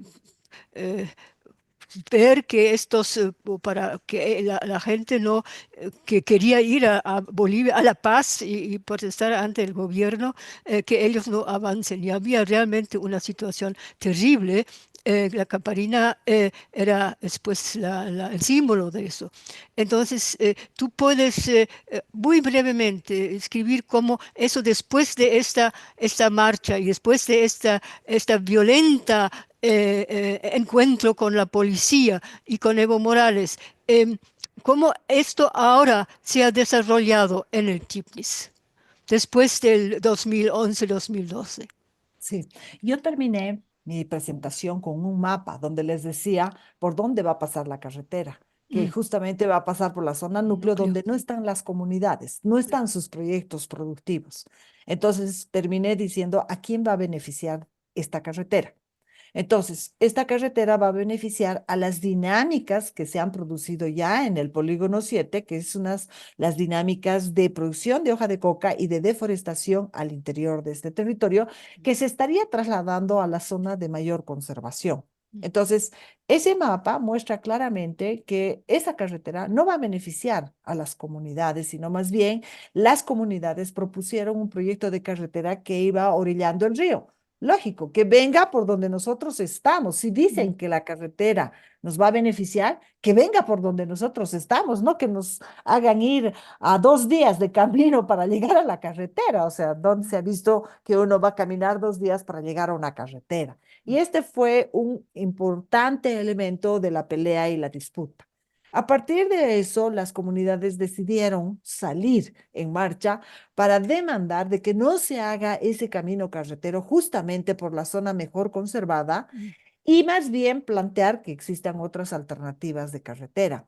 En ese sentido, fue cuando esa marcha fue parada en Chaparina y justamente la policía intervino de una manera agresiva que el mundo la ha conocido. Yo creo que las imágenes de esa marcha, policías, digamos, Militarizados en realidad, ¿no? militarizados y, digamos, indígenas escapando de policías y militares, fue como un revés muy grande para el mundo que creía que Bolivia estaba marchando hacia un proyecto benéfico para la población indígena. Y fue también para la propia población indígena del Timnis una conmoción muy fuerte para decir, el presidente que nosotros creíamos que era indígena nos reprime igual que los otros o tal vez más. Entonces, este conflicto, que es un conflicto, dicho sea de paso, que todavía no se ha resarcido, sigue todavía en la corte, sigue en la CDH y posiblemente cualquier rato vamos a tener, digamos, sorpresas de la decisión que va a tomar la Corte Interamericana de Derechos Humanos, porque sí se vulneraron derechos de la población indígena, pues fue justamente el que abrió el segundo momento de este conflicto. ¿Cuál es ese segundo momento? Un conjunto de indígenas que consideran que tenían que dar y que tienen que dar la batalla, pero que es una batalla muy difícil, es una batalla con mucha desigualdad. ¿Por qué? Porque las federaciones de producción de hoja de coca del trópico de Cochabamba, de donde viene Evo Morales, han desarrollado a lo largo de los gobiernos, del gobierno del MAS, de los 2 gobiernos o 3 que hemos tenido del MAS, han desarrollado toda una estructura de poder dentro del Estado. Entonces, cuando tú eres un agente, en este caso indígena amazónico, que te estás enfrentando con un actor que sí es quechua, sí es aymara, es productor de hoja de coca, pero que está bastante posicionado ya en las estructuras de poder del Estado, pues es una pelea de mucha desigualdad. En ese sentido, lo que hemos visto es un ir y venir, un ir y venir. Yo puedo decir que estos últimos 10 años en la dinámica del territorio, las dinámicas, por ejemplo, de ganadería, ya no son tan agresivas como se daban allá en los años 60, 70. Las dinámicas de aprovechamiento de concesiones forestales, que eran muy agresivas en los años 80, que estaban penetrando al territorio, Sí, se han puesto más suaves. sí. Las brechas de bloques petroleros que estaban concesionados a Petroandrina y a PDVSA también han dejado de intervenir sobre la región, porque en el caso boliviano, más que petróleo, el recurso hidrocarburífero del gas es más significativo. De ahí es que las petroleras le prestan más atención a la región del Chaco, donde está con mayor potencial este recurso. No es que no hay, cualquier rato se puede activar, pero están como bajadas. Entonces, la gran efervescencia viene nomás de la producción de hoja de coca. En estos 10 años hemos tenido constantes denuncias de parte de los propios indígenas. Hernán hubiera estado aquí mencionando, cada día nos avasallan. Cada día toman, a pesar de que se han hecho acuerdos, se ha definido una línea roja. Entonces, cada día hay avasallamiento y hay ingreso a las regiones de nuestro territorio. Y la región de donde viene Hernán, este líder indígena que ustedes han invitado y que lastimosamente no ha podido llegar, es una región donde las comunidades viven con muchísima presión porque viven rodeados de colonos. Y en honor a la verdad, los indígenas también están produciendo hoja de coca, porque no es posible zafarse de estas dinámicas de mercado regional. Al final, los indígenas, una cosa es que uno hable de la conservación, asista a foros, pero las familias indígenas tienen que enfrentar su vida día a día y tienen que dar de comer a sus miembros y tienen que existir en mercados concretos que ya están ahí, no porque ellos eligieron, sino porque las dinámicas económicas dan.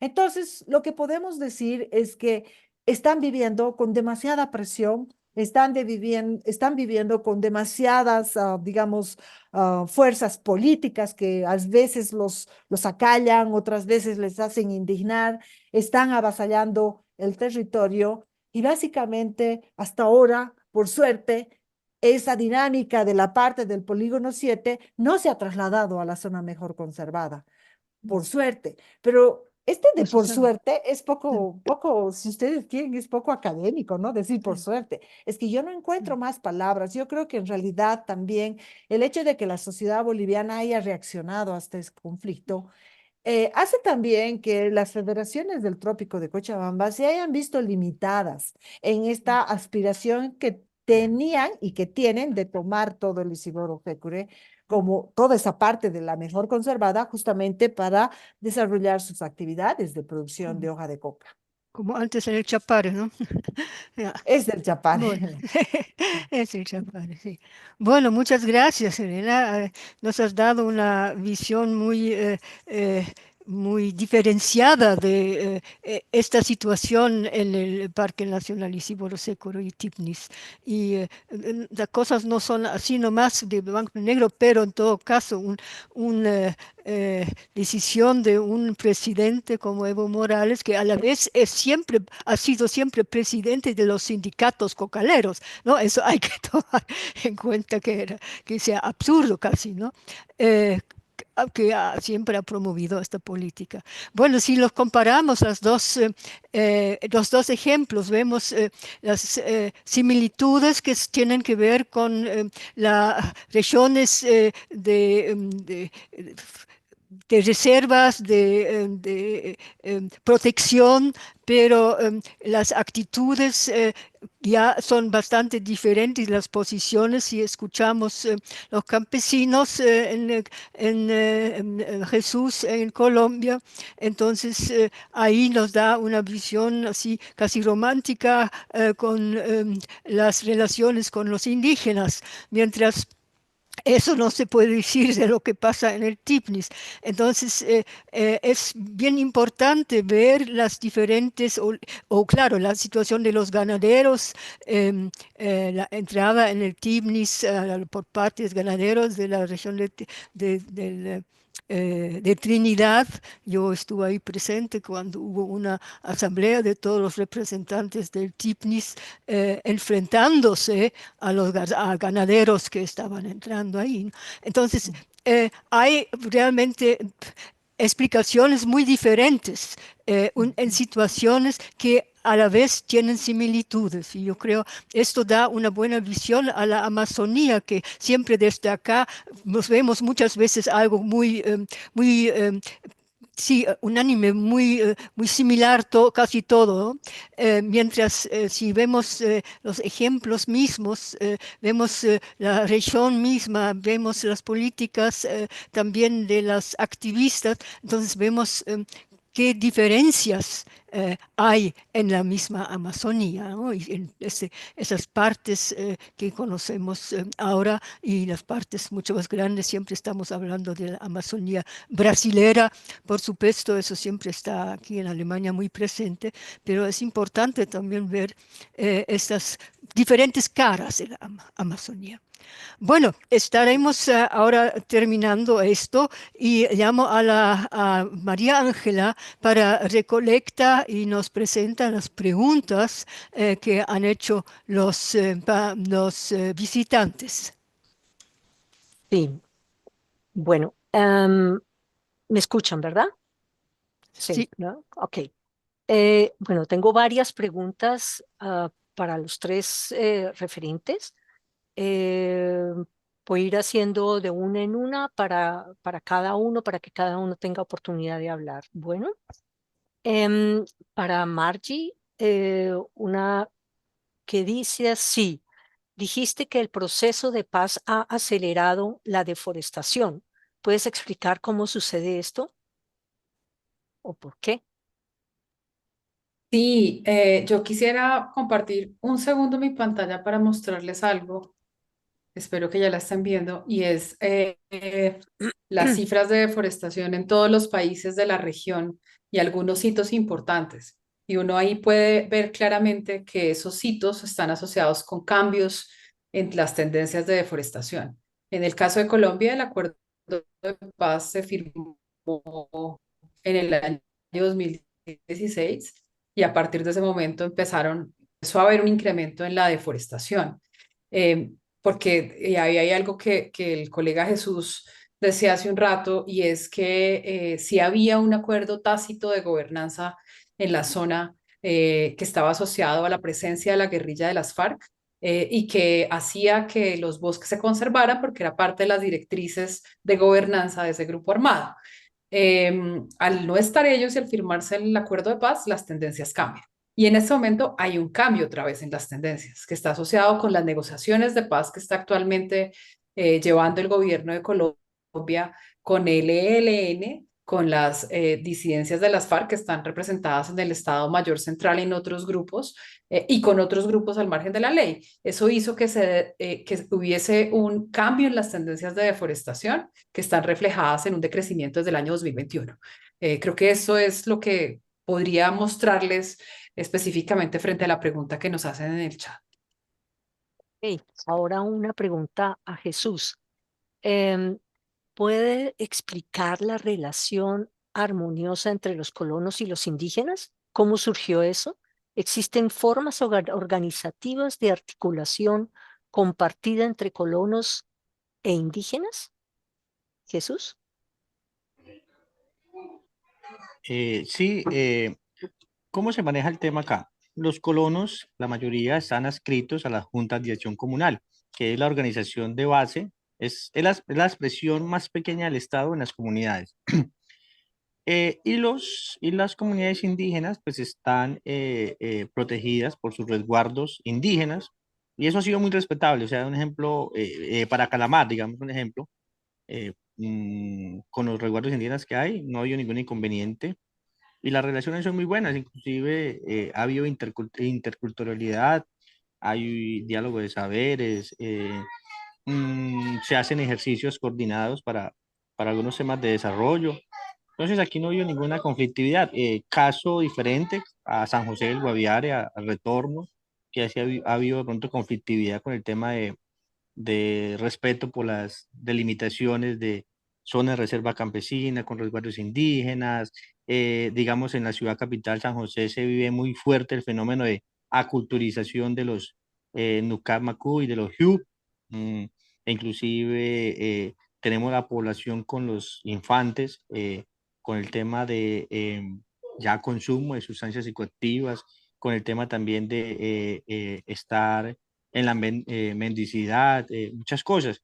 Y pues como Estado y como país no hemos tenido quizás las acciones necesarias para prevenir esto.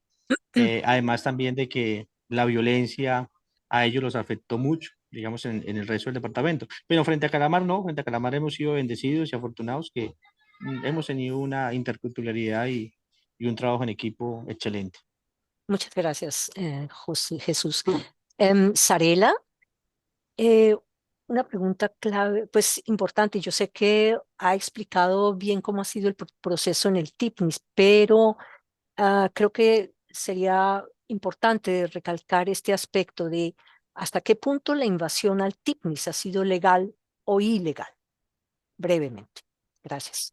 Gracias. En los primeros años era ilegal porque era un parque nacional, pero igual ingresaron y por eso se puede llamar ilegal. En la década, esto estoy hablando de la década de los años 60, 70, incluso 80. Pero ya en 1990, Bolivia sufre la primera marcha indígena por el territorio y la dignidad, y 70. Bolivia ya había suscrito el convenio 169. Entonces, el gobierno de Paz Zamora toma la primera iniciativa y decreta que el Parque Nacional va a convertirse también en un territorio indígena y que a partir de la ley INRA se va a titular este territorio. Estamos hablando de la década de 1990. 6 años después, Bolivia aprueba la ley INRA en 1996. Y esta ley así tardó. Desde el 90 hasta el 96 la hemos discutido. Ha sido una ley altamente polémica. Nosotros hemos vivido reforma agraria. Entonces, en Bolivia la tierra es de propiedad, ya sea de hacendados, ya sea de campesinos, y tenía que ser también de propiedad para los indígenas. Entonces, en la ley INRA se reconoce al TIPNIS, se reconoce la figura de tierra de propiedad colectiva, que es la tierra comunitaria de origen. Entonces, a partir de esto, Sí. lo que hace el Estado es sanear. Es decir, como había tanta sobreposición de derechos, porque justamente los campesinos cuando ingresaron lo hicieron de manera ilegal, entonces lo que hace el INRA es justamente desarrollar este proceso de saneamiento. A partir de ese proceso de saneamiento se divide al territorio en polígonos. De ahí es que surge la idea del polígono 7. O sea, al norte le vamos a llamar polígono 1, en el medio polígono 2, y a la región sur le llamamos polígono 7.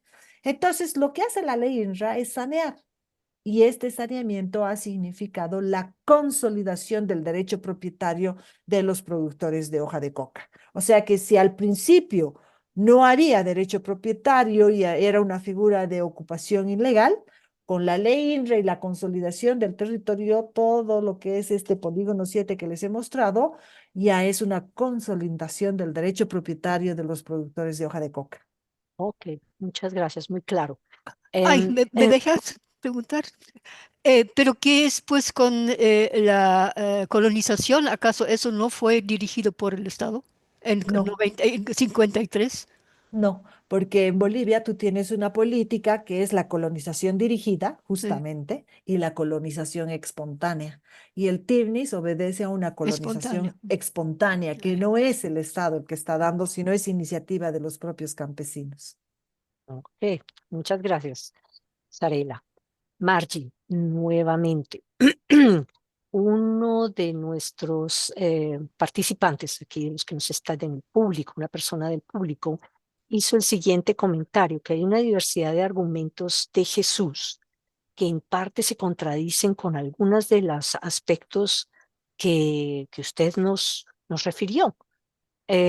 Hablemos claramente lo que tiene que ver con la carretera. Jesús dice que las carreteras no tienen que ver con la deforestación. Ustedes, y tengo entendido que muchos, tienen la forma de probar que sí. ¿Cómo puede aclararnos esa contradicción desde su parte, desde su perspectiva? También le voy a preguntar lo mismo a Jesús.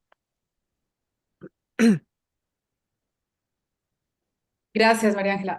Yo creo que hay un tema de visiones y de perspectivas, ¿no? O sea, desde las comunidades campesinas se estaba viendo desde el ejercicio de los derechos que ellos tienen, de las dificultades que tienen, de las vulnerabilidades que tienen, y yo creo que eso está relacionado en una gran medida con las apreciaciones de Jesús. Lo que nosotros mostramos como fundación son datos que están soportados, que tienen un análisis de imágenes de satélite, una imagen cartográfico, pues que yo les mostré claramente en mi presentación. Pero pues también es válido que haya otros puntos de vista y me parece que hay una defensa importante de los derechos de los campesinos que pues Jesús nos cuenta y que pues es interesante escuchar porque en este ejercicio finalmente de la protección del ambiente creo que también es importante y es absolutamente necesario reconocer los derechos de los campesinos que han estado en la tierra. Lo que a nosotros nos parece difícil es reconocer otro tipo de situaciones que no están asociadas con los campesinos, sino que están asociadas con grandes determinadores que están vinculados a unas economías ilegales, que están vinculados a procesos de acaparamiento de tierras con unas escalas mucho más grandes y que no están incluidos dentro de ese campesinado vulnerable que pues a nosotros también nos interesa proteger y pues que garantizar que esas comunidades tengan derechos igual que las comunidades indígenas y más aún a lo que les decía del reconocimiento de los campesinos como sujeto especial de protección.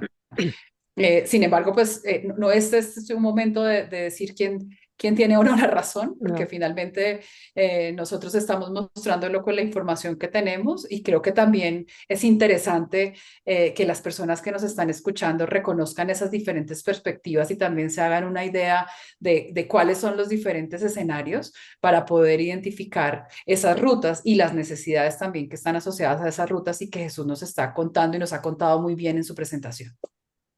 Gracias, Margie. Jesús, una pregunta muy importante respecto a lo que usted afirmó sobre la importancia de la carretera cuando Juliana le preguntó sobre por qué la llaman la carretera de la legitimidad. Usted hizo la mención de que era una necesidad no solo para Calamar, Miraflores, o sea, más que todo Miraflores, sino también Carurú y Mitú. ¿Es que se pretende que la carretera llegue hasta allá? Hasta, eh, pues, No, no, la carretera está pregunto. contemplada, la carretera está contemplada hasta el municipio de Miraflores, porque de ahí para abajo es imposible, el campesino lo tiene claro y tampoco lo va a permitir, digamos, de que se siga avanzando hacia el Baupés. Eso en conciencia y en sensibilidad el campesino lo conoce. Eh, es que el tema de la vía Calamar Miraflores, vuelvo y te digo, primero por la necesidad de abastecerse en alimentos, en medicinas, bueno, en víveres allí. Y, y segundo, el tema de la deforestación sobre la vía fue porque el campesino no tuvo ninguna otra oportunidad.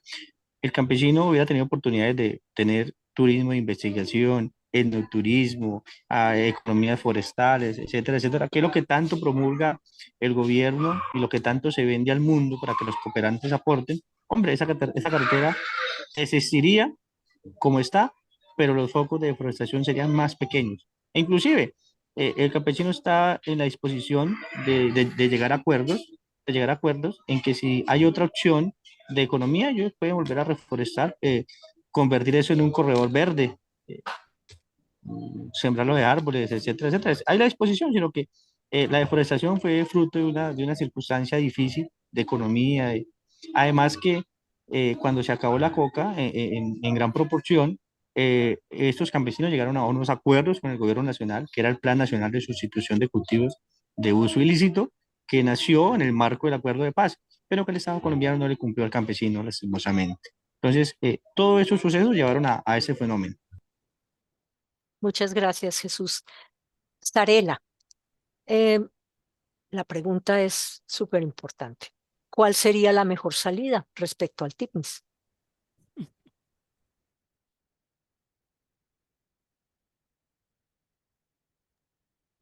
Sí, difícil de responder, pero la voy a tratar de responder. La mejor salida es efectivamente que ese camino no se haga. Es decir, no termine vinculando. Miren, ahora sí me voy a ir más allá del territorio y vamos a pensar la geopolítica al interior del país. La franja de Subandino, que también se llama Yungas, en el caso boliviano, que es justamente cuando la selva está terminando, ¿no? Las últimas estribaciones y están haciendo la selva, las estribaciones con selva se llaman Subandino, pero toda esta franja de Subandino es una franja de ocupación espacial de campesinos quechos y aymaras, colonizadores, que a partir de la nueva constitución se están llamando interculturales. Entonces aquí hay toda una estrategia de control del territorio, como no es ni malo ni bueno, sino que todo actor busca controlar el territorio, es como algo lógico, digamos, ¿no? Entonces, es una franja que va a venir justamente del norte del departamento de La Paz con la frontera del Perú y va a ir en su dirección sudeste, va a ingresar a Cochabamba y se va a dirigir después hacia Santa Cruz, hacia el Parque Amboró. Estamos hablando de toda una franja que está ocupada justamente por estos campesinos. Entonces el Timnis es como un territorio que le rompe este flujo que puede estar circulando, ¿no? O sea, uno puede en La Paz, venir desde La Paz, ahí el camino llega a San Borja, y de San Borja se va a dirigir, va a entrar al Secure y ya no va a ver cómo continuar. Entonces es justamente la parte que rompe esta geopolítica. Y visto desde las dinámicas de parque nacional y territorio indígena, lo más recomendable es que no exista esa carretera, porque la producción de hoja de coca que se tiene en el polígono sur está muy ligada a la producción del narcotráfico. Y los campesinos, productores de hoja de coca, y el gobierno boliviano no tienen cuerpo para enfrentar, porque es algo que tiene que ver con un mercado global. Y digo, no tienen cuerpo para enfrentar, no tienen cómo detener la deforestación, la intervención sobre estas áreas que son de gran conservación. Entonces, el Parque Nacional estaría perdiendo esta cualidad. La principal cualidad del Parque Nacional como área protegida, como biodiversidad y demás, está justamente en esa zonita donde todavía no hay carretera. Entonces, es muy importante esto para que no se produzca esta dinámica que ha sido imparable tanto para los indígenas como también para los gobiernos bolivianos, ¿sí? Entonces, eso es un aspecto importante. Para los indígenas es un aspecto fundamental, porque ellos lo han dicho sistemáticamente, nos abre nuestra casa por atrás. Nosotros sabemos vigilar lo que está hacia adelante. Están hablando del río ellos cuando hacen esta enunciación. O sea, vamos según el sentido del río. Ellos han dicho el río es nuestro camino. Entonces, cuando tú le abres el subandino, en la selva como tal, le estás abriendo su casa por atrás. Entonces, ellos mismos dicen, ¿cómo vamos a controlar? No es posible. Entonces, vamos a perder el territorio y nos vamos a quedar básicamente como con las áreas de sabana, ¿no? Que ya están con las áreas de influencia de las sabanas de los llanos de Mojos. Entonces, para los indígenas es muy importante que no se haga esta carretera porque no tienen cuerpo para controlar esa dinámica de ocupación, deforestación que viene vinculada a la producción de hoja de coca. Pero hay un tercer elemento que tiene que ver más allá de la producción de hoja de coca, de los campesinos y de los indígenas. Si nosotros vemos un mapa de precipitación pluvial en Sudamérica, vamos a ver que esa región del Tinis es muy azul, porque con colores hacen, ¿no? Los que nos muestran mapas y más, es muy azul, que quiere decir que es una de las zonas productoras de agua lluvia más importantes que se tienen. Entonces, esto es muy importante para valles interandinos, porque los valles interandinos estamos en relación con estos bosques en tanto la producción de agua y la recarga de acuíferos. Si nosotros afectamos estas zonas, entonces las lluvias de los valles interandinos, sobre todo de la región de Cochabamba, ingresando hacia La Paz, van a decaer muchísimo en tanto su nivel de precipitación pluvial. Entonces, lo más recomendable es que esa carretera se la tenga que llevar por otros lugares. Ok, bueno, quedó muy claro. Creo que ya el tiempo se nos acaba. Sí. Juliana, te doy la palabra nuevamente. Muchísimas gracias a todos por las respuestas y por las preguntas, claro. Estamos por cerrar ahora esta sesión realmente sumamente interesante y para el último ronda quisiera yo que cada una de los panelistas dé forma muy breve una respuesta a la pregunta, ¿qué visión de futuro tienen ustedes para la región, para su región? De Sarela ya hemos escuchado el problema de la solución, que siempre yo también me la pongo, pero ¿cuál sería una solución en la cual también digamos, los invasores y los que son ajenos a estas regiones, y que están invirtiendo en estas regiones sin pertenecer allá. ¿Cuál puede ser ahí una visión al futuro donde sí, se puede sobrevivir? Creo que nosotros pensamos que para poder Muy bien. garantizar ese futuro que tú mencionas, hay necesidad de que haya una interrelación entre los diferentes actores que tienen responsabilidades con la Amazonía. Y eso implica desde los actores locales que están en el territorio, desde las instituciones que tienen funciones públicas y por ende la responsabilidad de ejercer acciones directas, desde la sociedad civil, que tiene también la responsabilidad de, y voy a ser redundante, ser responsable con el consumo y con sus decisiones, pero adicionalmente hay una responsabilidad internacional porque esa producción de commodities que yo les mostraba no está asociada a lo que consumimos en Colombia, sino a lo que se exporta, que no era el objeto de esta presentación, pero que tiene incidencia en países en Europa donde ustedes están en este momento, que tiene incidencia en la producción de carne, y donde afortunadamente hay unas regulaciones de la Unión Europea que están exigiendo que haya trazabilidad de algunos productos, pero que de todas maneras necesitan ser implementadas localmente. Entonces, la solución y la visión a futuro es que esos actores que tienen injerencia puedan en realidad hacer acciones articuladas y coordinadas y donde nosotros como sociedad civil también seamos responsables frente a las decisiones que tomamos que finalmente están afectando no solamente estos bosques en la región y los pueblos que habitan en esa región, sino también está afectando nuestra vida y nuestra permanencia como especie en el planeta. Muchas gracias, Maril. ¿Quién sigue? Yo, ¿Ya? aunque, bueno, ah, quiero reparar en la última diapositiva que nos has compartido, Mari. En esa última diapositiva se ve claramente cómo Bolivia y Perú somos los principales países que hemos deforestado de una manera desbocada en los últimos años. Mm. Entonces, me gusta esa diapositiva porque está hablando de la Amazonía y Ecuador está muy bajo, Mm. me llama mucho la atención tu diapositiva. Colombia está como estable, el Perú también, pero Bolivia y Brasil los hemos disparado. Entonces, a mí me parece que las luchas locales que tenemos son luchas que sí tienen que ser pensadas en clave más global, Mm. porque no es posible hacerlo de otra manera. O sea, podemos tener la mejor intención, pero si no logramos pensar en clave global, no logramos entender la magnitud del problema al que nos estamos enfrentando. Entonces, para el caso específico del territorio en el que me han invitado a hablar, la dinámica es pensar el mercado de cocaína en clave más global. No nos queda otra a los bolivianos. Y por otro lado, es algo que lo podemos pensar de varias maneras, porque este sector de campesinos colonizadores, hoy día llamados interculturales, tienen experiencias muy interesantes y exitosas en la región de La Paz. Son Mm. chocolateros, son Sí. cafeteros, experiencias agroforestales. Entonces, tampoco todo es cocaína, pero en Mm. esta región es cocaína, cocaína. Ese es el problema.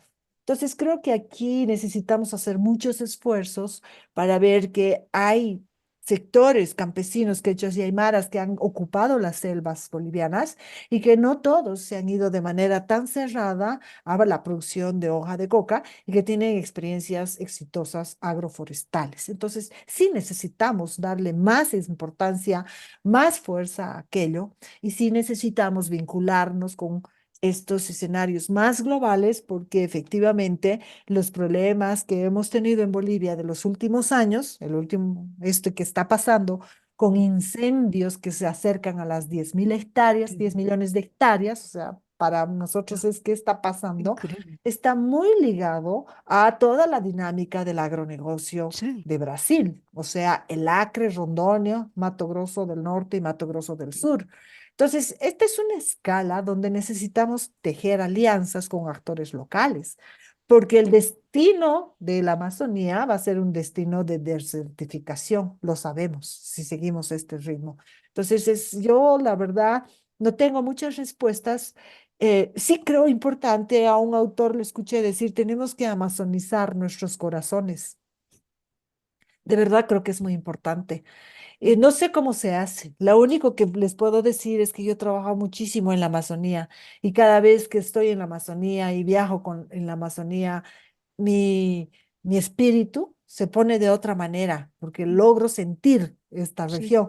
Entonces, cuando escuchaba a este, no sé si era un líder, dirigente, cuando decía tenemos que amazonizar nuestros corazones, es porque no solamente el acto racional nos va a salvar de esto, sino también estas emociones que tenemos que desarrollar, vincularnos con los bosques, lo cual quiere decir que no se trata de que veamos a través de Instagram o de no sé qué medios que hoy día nos acercan y que consumimos la selva de una manera muy confortable desde nuestra casa. Las mismas personas cuando se ven expuestas a viajar por la Amazonía se molestan desde el primer momento porque tienen que embarrarse los zapatos y finalmente tienen que sacarse los zapatos porque las dinámicas son de esa naturaleza. Entonces, creo que ahí hay un aspecto también importante para entender lo que es la Amazonía como un área de biodiversidad y de bosques tropicales. Gracias. bueno, voy a cerrar, agradecer a ustedes las panelistas, las tres mujeres, eh, y claro, agradecer a la técnica, que es la Cristina, que nos ha ayudado mucho, a las interlocutoras, las que nos han hecho posible que los de habla alemán podían también seguir escuchando estas discusiones. Y por supuesto también nuestra cooperación con la iniciativa para la alianza, también a ellos agradecer que hicieron posible, ya posible también que había la posibilidad de tener traducción.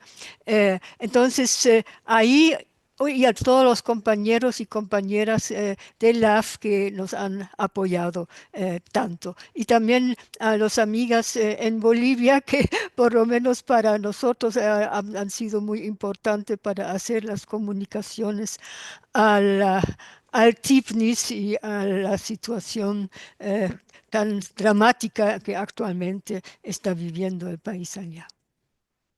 Bueno, me despido a las compañeras, los compañeros. Hay que anunciar, pero eso es para Alemania, hay en Berlín un evento con representantes indígenas brasileros que van a estar en presencia y en la próxima semana, próximo jueves, hablando de, por supuesto, su lucha contra las invasiones y la toma de tierra en su país y su forma de resistir y buscar también, por eso están acá, también solidaridad y apoyo desde afuera. Como dice Serela, tenemos que pensar en formas mucho más amplias en el mundo. Muchas gracias.